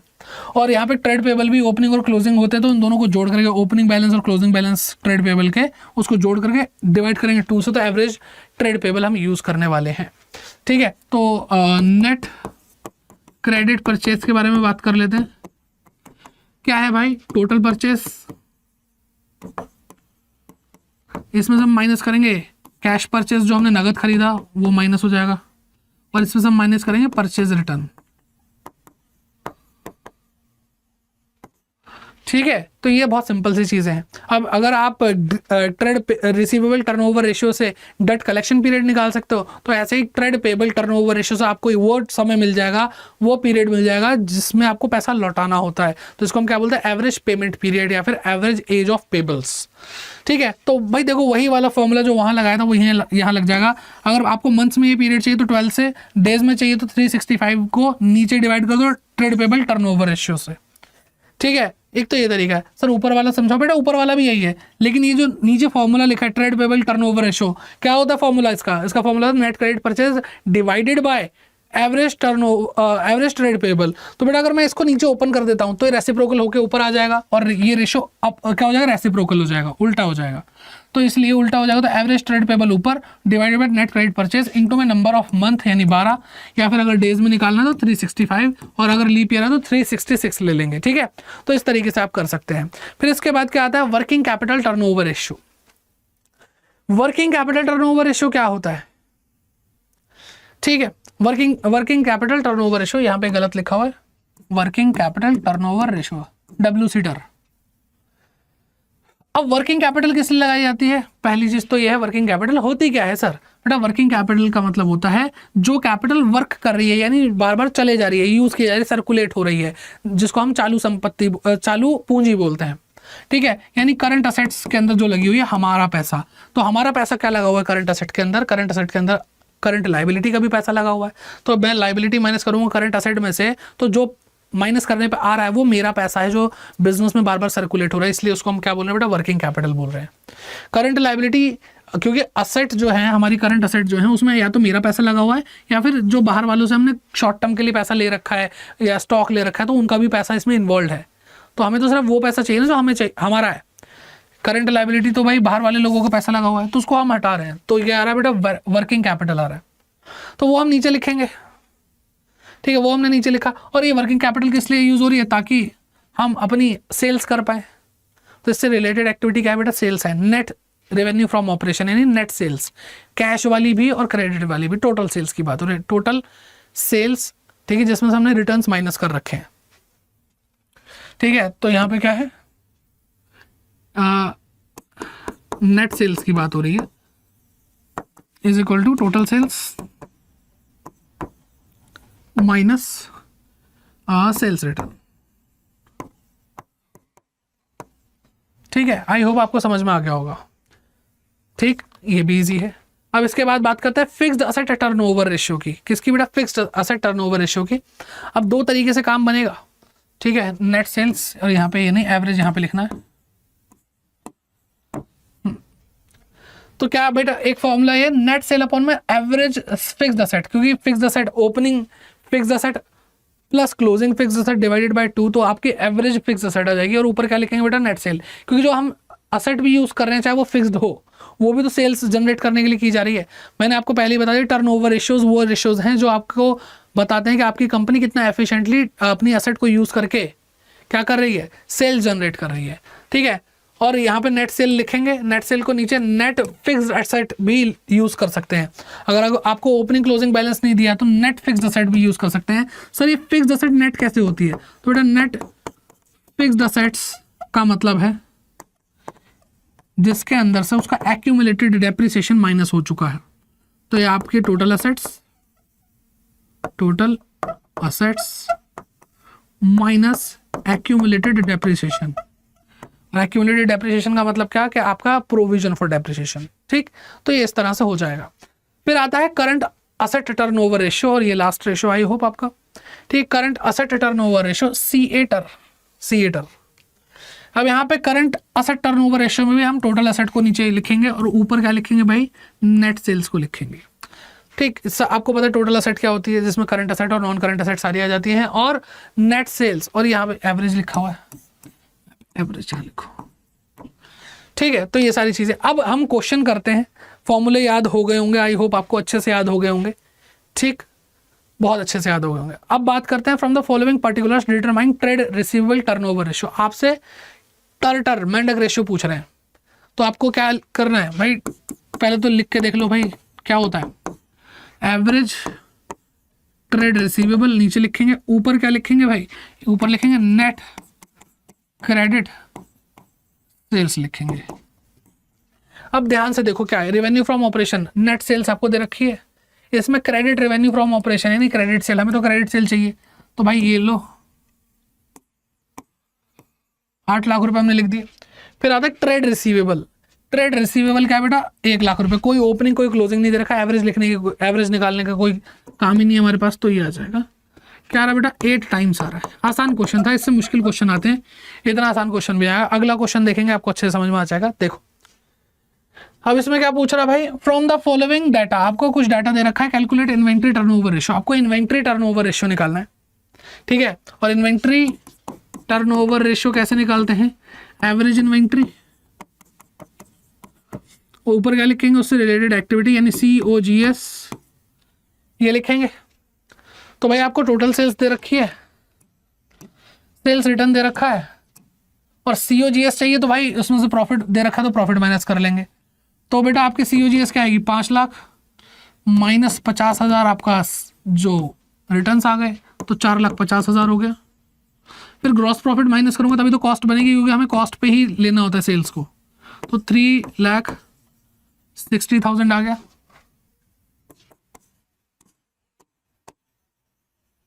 ठीक है, अब इन्होंने यहाँ पे कहा कि भाई आपकी जो क्लोजिंग इन्वेंट्री है वो 1 लाख रुपए है, और excess of closing inventory over opening inventory 20,000, कि भाई आपकी ओपनिंग इन्वेंट्री से क्लोजिंग इन्वेंट्री 20,000 ज्यादा है, तो क्लोजिंग इन्वेंट्री हमें 1 लाख दे रखी है और ये 20,000 ज्यादा है किससे, ओपनिंग इन्वेंट्री से, तो इसमें से मैं 20,000 माइनस कर देता हूं, तो मुझे ओपनिंग इन्वेंट्री मिल जाएगी, क्लोजिंग इन्वेंट्री माइनस 20,000 क्या आ रहा है बेटा, 80,000।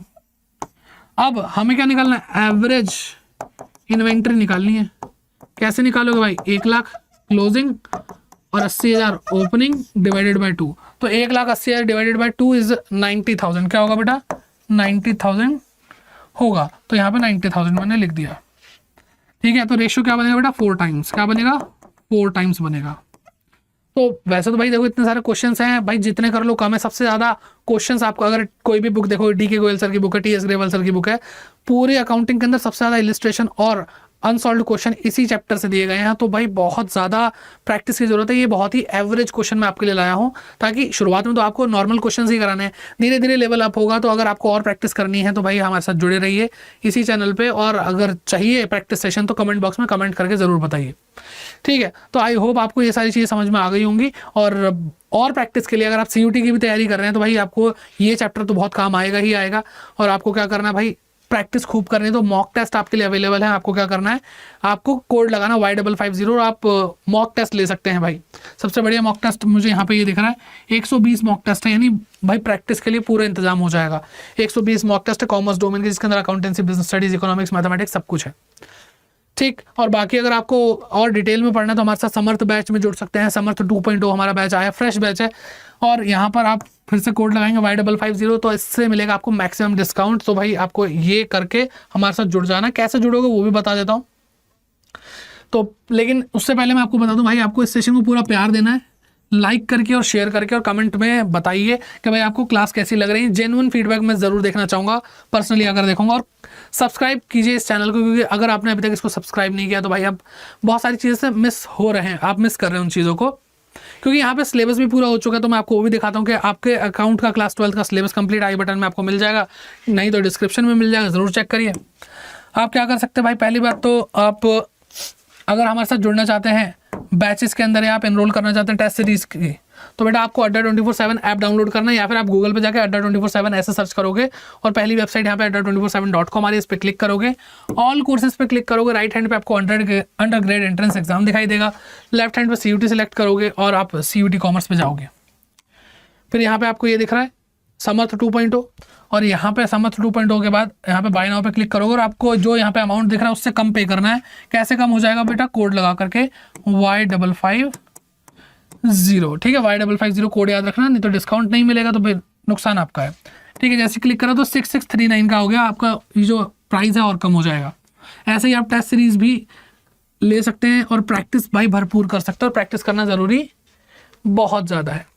ठीक है, तो ये रही है टेस्ट सीरीज।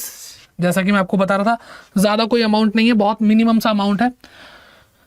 तो अच्छे से प्रैक्टिस कीजिए और मैं आपको दिखाऊं कि आप हमारे साथ अगर YouTube पे पूरा कोर्स करना चाहते हैं, ठीक है, देखो पेड क्लासेस में लाइव इंटरेक्टिव क्लास होगी, ठीक है, आप लाइव पढ़ सकते हैं मुझसे।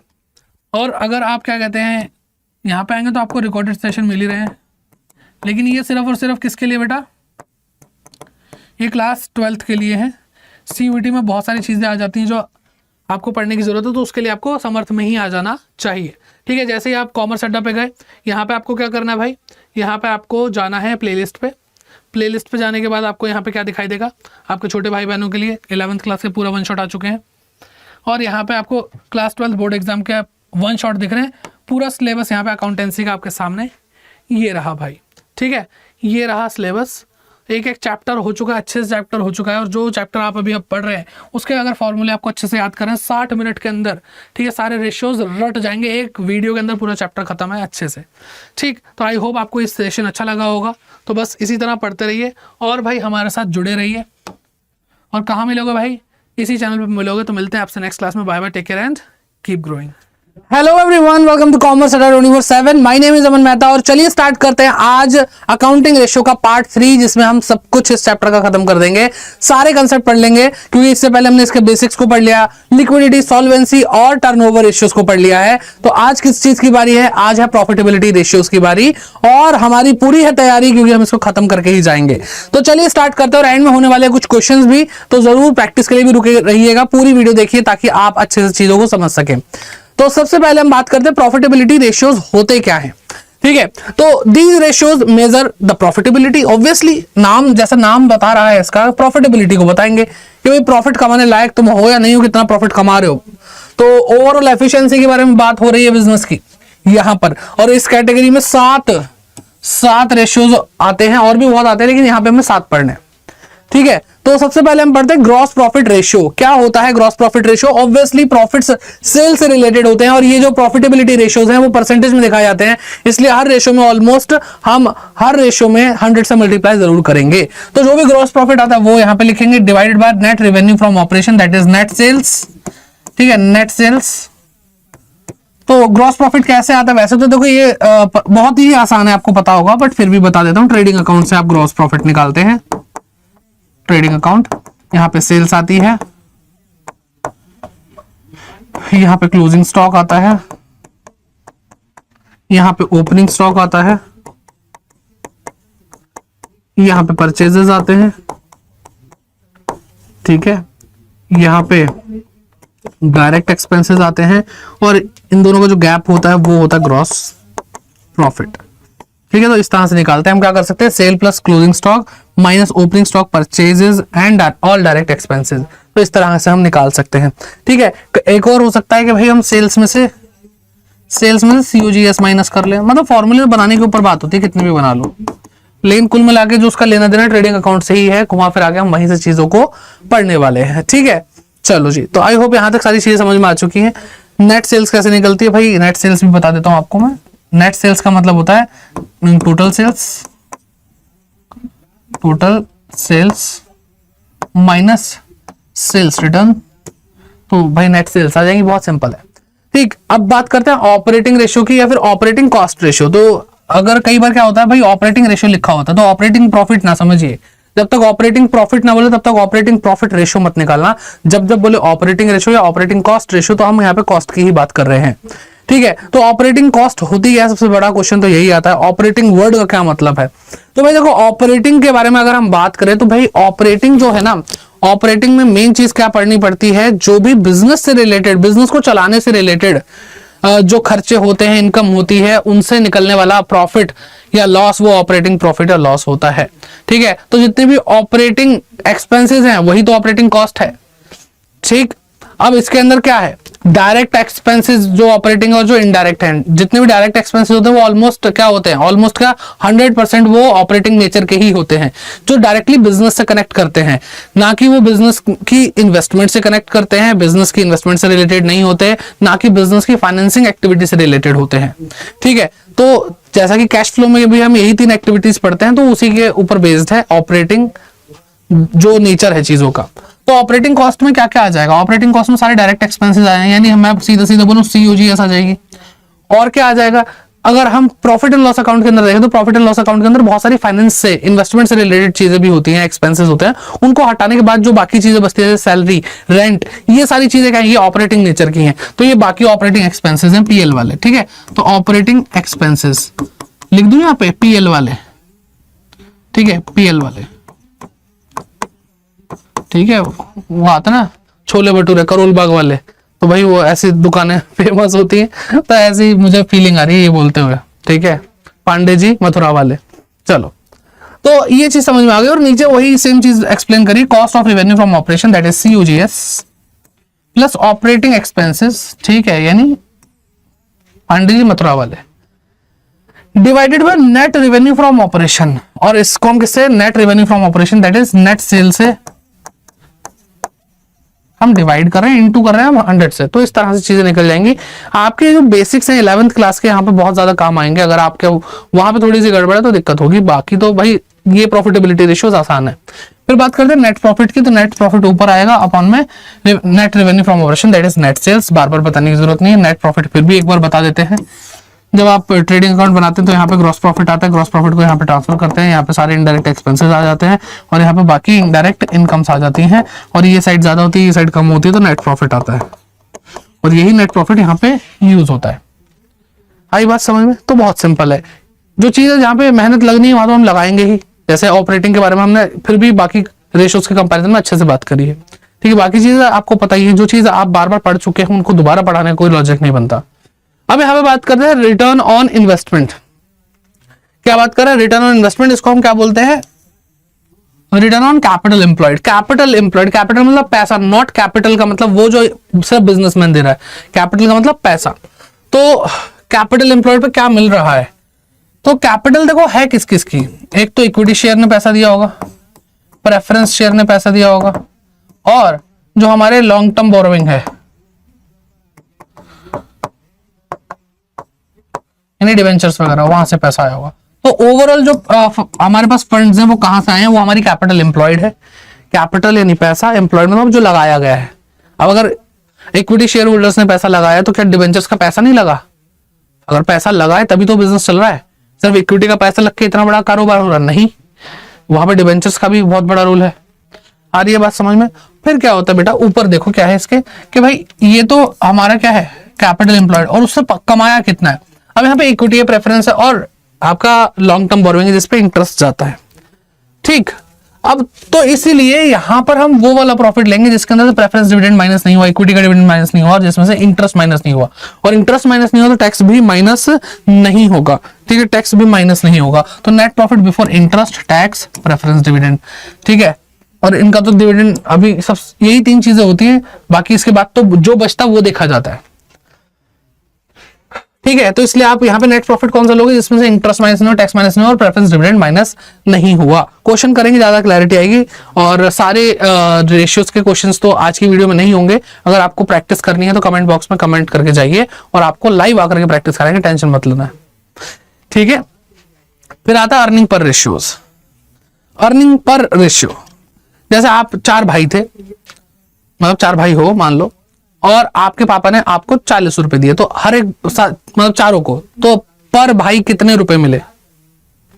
सर बहुत आसान क्वेश्चन है, 10 रुपए। तो सेम बेटा वही अभी काम करने वाले हैं कि इक्विटी शेयर्स जब हमने नेट प्रॉफिट कमाया, कमाने के बाद उसमें इंटरेस्ट दिया, इन डिवेंचर्स को दे दिया पैसा, मतलब उनकी जो कॉस्ट बनती है। फिर हमने प्रेफरेंस टैक्स दिया, फिर प्रेफरेंस डिविडेंड को दे दिया, उसके बाद जो बचता है वो इक्विटी के लिए बचता है। तो वो जो बचा हुआ पैसा है इक्विटी शेयर होल्डर्स के लिए, उससे हम निकालते हैं अर्निंग पर शेयर, कि एक इक्विटी शेयर ने बाकी सबको बांटने के बाद, देखो net profit after tax, tax जा चुका है, इसका मतलब इंटरेस्ट भी जा चुका है। टैक्स कब लगता है? सारे के सारे जो आपके एक्सपेंसेस हैं उनको माइनस करने के बाद। Preference dividend is not expense. वो क्या है भाई? वो तो डिस्ट्रीब्यूशन ऑफ प्रॉफिट है, मालिकों को देना। मालिकों को प्रॉफिट देना कोई एक्सपेंस होता है? नहीं, एक्सपेंस तो बाहर वाले लोगों को देना होता है ना। डिबेंचर होल्डर से पैसा लिया है तो आप उसको इंटरेस्ट पे कर रहे हो, वो चार्ज अगेंस्ट प्रॉफिट है। ये बात हमने डिबेंचर्स वाले चैप्टर में भी पढ़ी थी। तो इसलिए टैक्स माइनस हो गया, इसका मतलब इंटरेस्ट भी माइनस हो चुका है, और प्रेफरेंस डिविडेंड के बाद जो बचता है वो इक्विटी शेयर होल्डर के लिए होता है। अब वो इक्विटी शेयर होल्डर के लिए है तो ये हमारे इक्विटी शेयर होल्डर की कमाई है, और हमारे पास मान लो कमाई कितनी है, 10 लाख रुपए है, ठीक। और नंबर ऑफ इक्विटी शेयर मान लो 1000 है, कि 1000 शेयर में 10 लाख रुपए की कमाई करी है। तो इसका मतलब अर्निंग पर शेयर क्या हो गया, अर्निंग पर शेयर हो गया 1000 रुपए पर शेयर।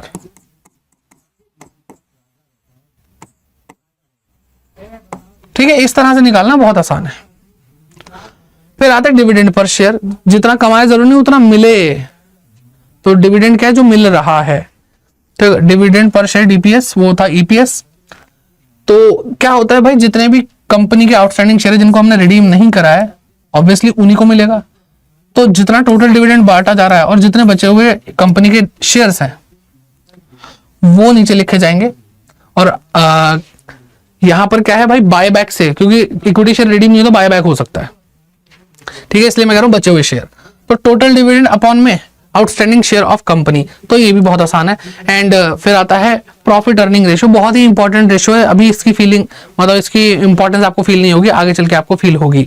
तो प्रॉफिट अर्निंग रेशियो कहें या फिर प्राइस अर्निंग रेशियो बोले, ठीक है। प्राइस अर्निंग का मतलब देखो, ये फॉर्मूला याद करना बहुत आसान है।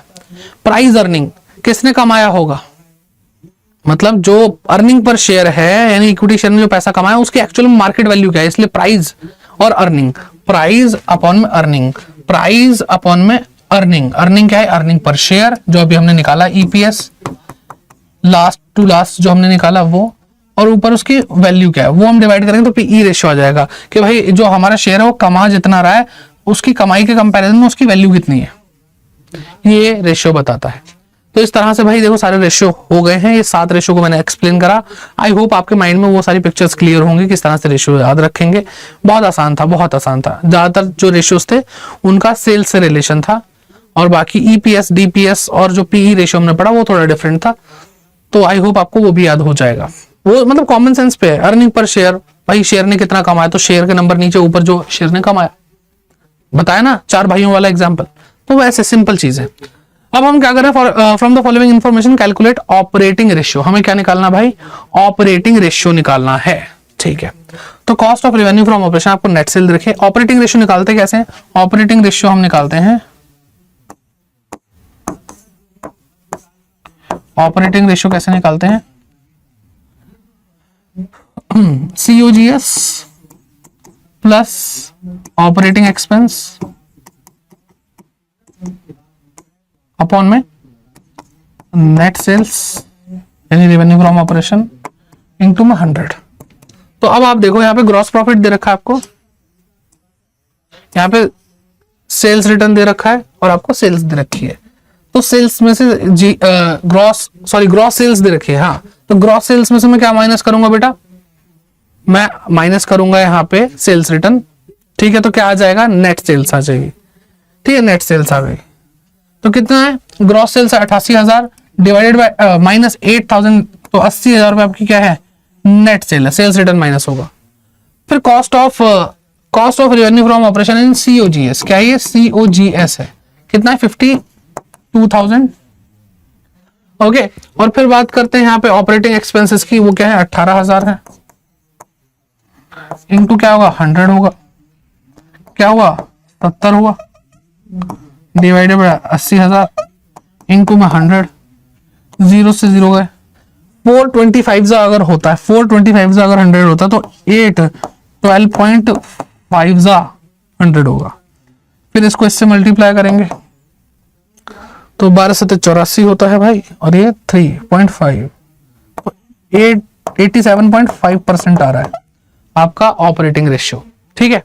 आसान है, बहुत सिंपल है, आपको बस फॉर्मूले याद होंगे ना, आप धड़ाधड़ रखते चले जाओ, बाकी उसकी रेलेवेंस एक अलग तरीके से समझोगे तो आपको अच्छे से समझ में आ जाएगा। फिर अगला क्वेश्चन आता है calculate return on investment, ROI निकालना है भाई आपको, नीचे दी गई डिटेल से।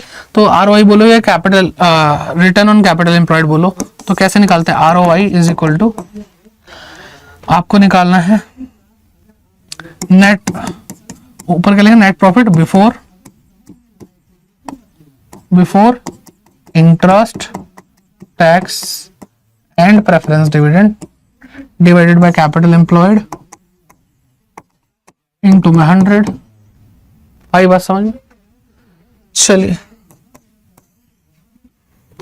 अब देखो जरा क्वेश्चन में क्या लिखा है, नेट प्रॉफिट आफ्टर टैक्स। तो हमें बिफोर टैक्स चाहिए भाई, ऐसी क्या बात हो गई, तो हमें बिफोर टैक्स चाहिए। तो नेट प्रॉफिट आफ्टर टैक्स कितना भाई, 650 है। कह रहे हैं रेट ऑफ इनकम टैक्स 50% है, ठीक है। अगर भाई इस पे 50% टैक्स लगा है, अगर इस पे 50% टैक्स लगा तो टैक्स ऐड करो, टैक्स ऐड करो। कैसे निकालूंगा मैं टैक्स कितना लगा? ये अगर 50% है, अगर ये 50% है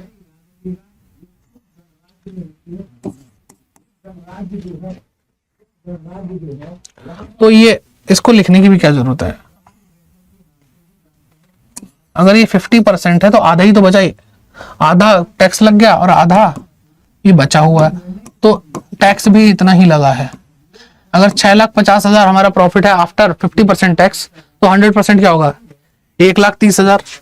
1,30,000 रुपए, सॉरी 13 लाख रुपए। तो 13 लाख रुपए पे 50% है, तभी तो 6,50,000 बचेगा, ठीक है। तो क्या आ गया बेटा? Net profit before tax. Okay जी, फिर है इंटरेस्ट की बात कर रहे हैं। अब आफ्टर टैक्स था तो इंटरेस्ट भी माइनस होगा, तभी तो आफ्टर टैक्स था वो, तो इसलिए इंटरेस्ट भी हम यहाँ पे ऐड बैक करेंगे, क्योंकि बिफोर इंटरेस्ट, बिफोर टैक्स और before preference dividend. Preference dividend दे नहीं रखा तो हमें इन दोनों की ही टेंशन है। तो भाई टैक्स इंटरेस्ट कितना है? 10 लाख रुपए पर 10%, 1 लाख रुपए। तो मैं क्या ऐड बैक कर दूंगा? इंटरेस्ट 1 लाख रुपए। तो आपका जो प्रॉफिट यूज होना है वो 14 लाख रुपीज का है। क्या बेटा? ये जो आप ऊपर लिख रहे हो वो है 14 लाख। फिर कैपिटल एम्प्लॉयड देखो, यहां पे थोड़ा मजा आएगा करने में। कैपिटल एम्प्लॉयड, ठीक है। फिक्स्ड असेट आपको दे रखी है 22,50,000। एक्यूमुलेटेड डेप्रिसिएशन दे रखा है आपको ऑन फिक्स्ड असेट 2,50,000। तो भाई हमें नेट असेट चाहिए होगी, ओके चलो।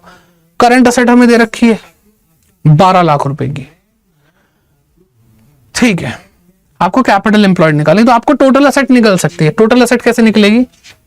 ठीक है, और हमें क्या चाहिए? हमें कैपिटल एम्प्लॉयड चाहिए। कैपिटल एम्प्लॉयड जिसमें क्या क्या इंक्लूड होगा? शेयर कैपिटल इंक्लूड होगी, और क्या इंक्लूड होगा बेटा? डिबेंचर्स भी इंक्लूड होंगे। तो कैसे निकालेंगे टोटल असेट्स?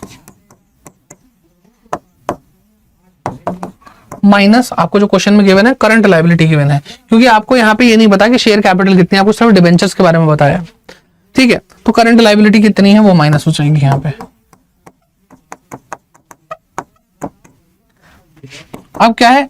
टोटल एसेट के बारे में बात कर रहे हैं। टोटल एसेट 22,50,000, जिसमें डेप्रिसिएशन है 2,50,000, जिसमें से अरे भाई हाँ आ जाओ, फिक्स्ड असेट, फिर यहाँ पे डेप्रिसिएशन लग गया, फिर यहाँ पे करंट असेट भी है हमारे पास। करंट असेट 12 लाख रुपए टोटल असेट में जुड़ेगी ना। टोटल असेट कैसे आएगी कि हमारी फिक्स्ड असेट उसमें डेप्रिसिएशन माइनस करा प्लस करंट असेट, तो करंट और नॉन करंट दोनों असेट जोड़ दिए हमने, तो टोटल असेट आ गई यहाँ पे। फिर माइनस करेंगे क्या? माइनस करेंगे 4 लाख रुपए आपकी करंट लायबिलिटी। तो आपको क्या मिल जाएगा बेटा? कैपिटल एम्प्लॉयड मिल जाएगा। तो ये हुआ माइनस होने के बाद बेटा 20 लाख, 20 और 12 32 लाख, 32 में से 4 लाख गए तो 28 लाख बचे। क्या बचे? 28 लाख बचे, और ये 28 लाख यहां पे लिख देंगे नीचे, डिवाइडेड बाय 100। तो 14 लाख डिवाइडेड बाय 28 लाख, 50% बन रहा है भाई, सीधा सीधा। ठीक है, ये क्वेश्चन अच्छा लेवल का, ठीक ठाक लेवल का था। आई होप आपको अच्छे से समझ में आ गया, कोई दिक्कत परेशानी नहीं है। और बाकी प्रैक्टिस कर सकते हैं आप हमारे साथ, लाइव भी आएंगे हम। और जो भी दिक्कत परेशानी है, अगर और प्रैक्टिस करनी है तो भाई कमेंट करके बताओ। और अगर आप सीयूटी की भी तैयारी कर रहे हैं तो साथ साथ आप मॉक टेस्ट लगा सकते हैं, और मॉक टेस्ट आपके लिए बहुत जरूरी है, ताकि आप बिल्कुल एग्जाम वाली फील ले पाएंगे किस तरह से आपका एग्जाम होने वाला है सीयूटी 2024 में। ठीक है। मॉक टेस्ट अगर आप परचेस करें तो अड्डा 24/7 ऐप डाउनलोड करेंगे और कोड लगाएंगे Y550 से मैक्सिमम डिस्काउंट मिलने वाला है। एंड आपको अगर लगता है कि आपको भाई बैच की जरूरत है तो आप समर्थ 2.0 में आ सकते हैं, जहां पे आपको फुल फ्लेजेड आपको क्लास 12th और CUT की एकदम बढ़िया वाली प्रिपरेशन कराई जा रही है एक साथ। ठीक है, तो ये सारी चीजें तो है ही। साथ साथ आपको भाई सेशन अगर अच्छा लगा है तो उसको पूरा प्यार देना है। और कैसे देंगे भाई? लाइक करेंगे, शेयर करेंगे सबके साथ और कमेंट करके बताएंगे कि आपको ये क्लासेस कैसी लग रही हैं, किस तरह से आपकी हेल्प कर रही हैं। और बाकी आप अपनी प्रॉब्लम भी शेयर कर सकते हैं, जिसके लिए आपको यहाँ पे सॉल्यूशन मिलेगा। और अगर आपने अभी तक सब्सक्राइब नहीं किया तो सब्सक्राइब जरूर करिए। और साथ ही साथ मैं आपको ये बता दूं कि आपको पूरा का पूरा यहाँ पे सिलेबस कराया जा चुका है क्लास 12th का। अगर आप सोच रहे हैं कि भाई हम मॉक टेस्ट कैसे लगाएंगे CUT के, हमारा तो कोर्स ही कंप्लीट नहीं है, तो आपको करना क्या भाई, यूट्यूब पे जाना है। ऑब्वियसली आप इस टाइम अगर ये वीडियो देख रहे हैं तो आप इसी चैनल पे जाएंगे, क्या है भाई, कॉमर्स अड्डा।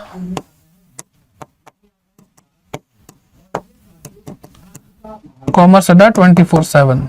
ठीक है, जैसे ही सर्च करोगे भाई ये चैनल हमारा यहाँ पे आया और आपने क्लिक किया, आपको क्या करना है, प्लेलिस्ट पे जाना है। प्लेलिस्ट के अंदर आपको कहाँ जाना है भाई, प्लेलिस्ट के अंदर आपको जाना है यहाँ पर class 12th board exam 2024 one shot. तो यहाँ पे आपका क्लास 12th का जो अकाउंट्स है वो पूरी कंप्लीट हो चुकी है, जो कि आपका CUT में बहुत मेन रोल प्ले करेगी। तो इसको अच्छे से कर लीजिए। डिटेल में पढ़ने के लिए भाई समर्थ 2.0 में आएंगे तो और अच्छे से आपको पर्सनलाइज्ड जो आपकी प्रॉब्लम्स हैं उसके हिसाब से आपको पढ़ाया जाएगा, तो वो एक अलग एक्सपीरियंस है। यहाँ पे भी आपको पूरा कोर्स कवरेज मिल रही है, तो उसमें भी कोई प्रॉब्लम नहीं है। और मॉक टेस्ट हो या कोई समर्थ बैच अगर आपको लेना तो आप अड्डा 24/7 ऐप डाउनलोड करो या फिर गूगल पे जाकर सर्च करो adda247.com।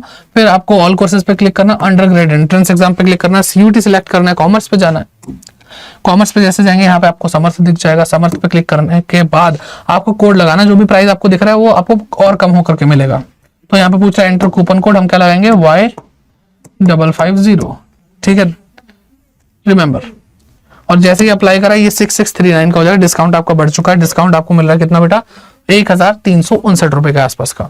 ठीक है, आई होप आपको ये सेशन मदद कर रहे हैं। तो भाई जुड़े रहिए इस चैनल के साथ और पढ़ते रहिए। मिलते हैं आगे अगले क्लास में। तब तक के लिए अपना ध्यान रखिए। Enjoy the study, take care, keep growing.